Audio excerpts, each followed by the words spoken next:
Hello guys and welcome to this video. Today I'm going to introduce to you the Joker GMT.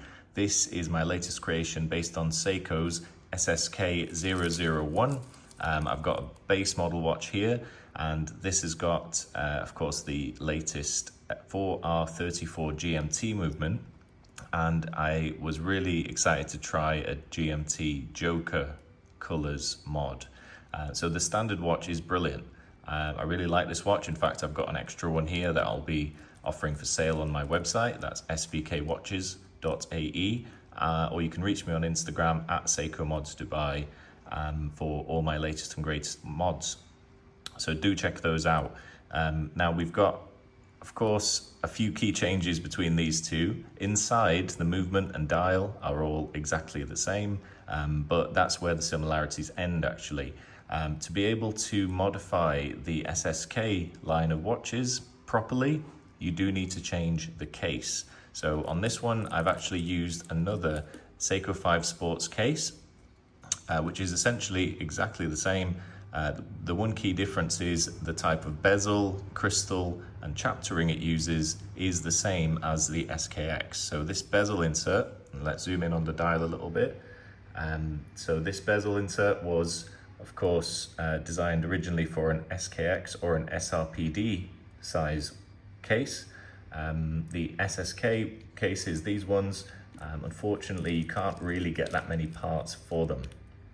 You can just about get away with changing the bezel insert, but there will be an unsightly gap around the edge of it, so I've never done it myself.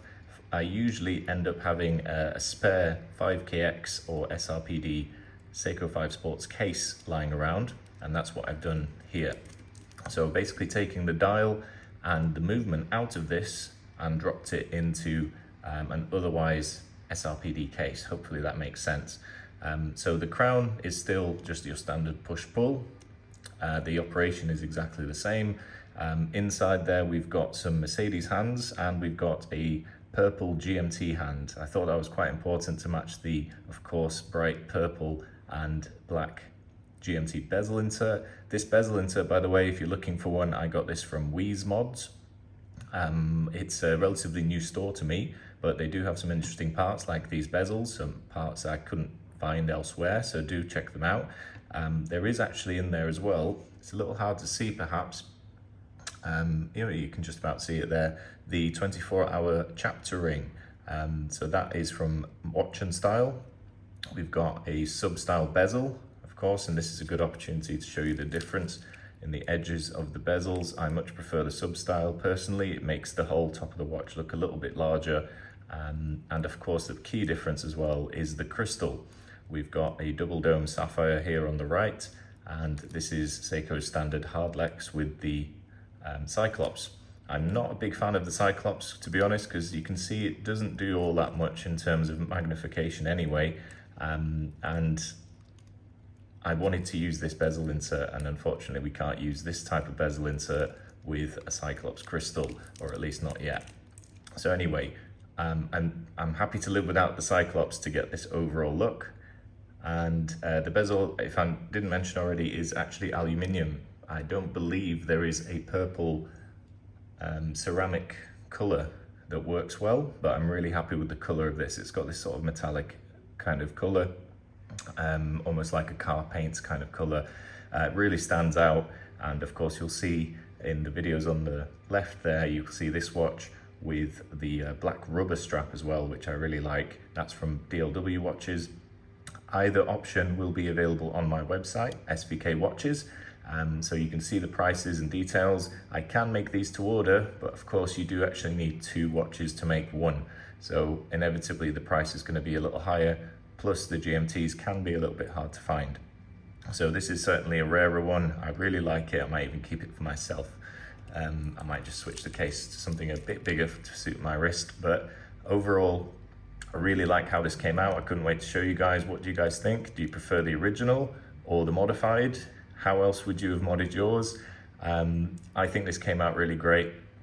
So there you have it, guys. Let me know what you think in the comments. Oh, one last thing actually.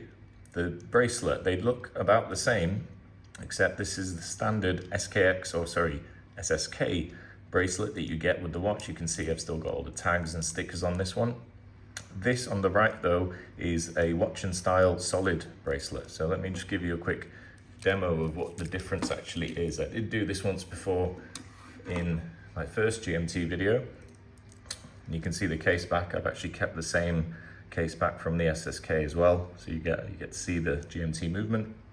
But this bracelet is held together with screws. I believe this one is pins, if I'm not mistaken. I believe, yes, I think these are still your classic push pins. Oh, sorry, totally wrong place with the camera. So there's that, but to be honest, how often do you actually change the size of your bracelet? That's not really a big deal. They do both have solid end links, which is rare for Seiko. I'm really happy they did that here. And they do both have a taper, so it goes from 22 down to 18. Now the key difference is the clasps. If you have a look on the one on the right, you can immediately see, though there's less adjustment, it is a whole lot solid, more solid in its design. So when we open this up, you'll see all the internal parts, nice chunky metal, all milled, whereas the classic Seiko one, this one's still in its packaging, is a typical pressed clasp, and this does tend to rattle quite a lot more than the upgraded aftermarket one. So if I was going to make a higher end mod like this one, of course it's got to go on the nicest bracelet I can find. I will actually be doing something with the remnants of this mod, so the rest of the case without the dial and handset. That's going to come soon on the channel, so please do subscribe, and you'll see many more GMT mods coming your way very soon. But that's it, guys. Have a good day. Thank you for watching, and please do follow me and subscribe, like, all that good stuff. Let me know in the comments or by email if you're interested, and I'll see you next time. Thanks a lot.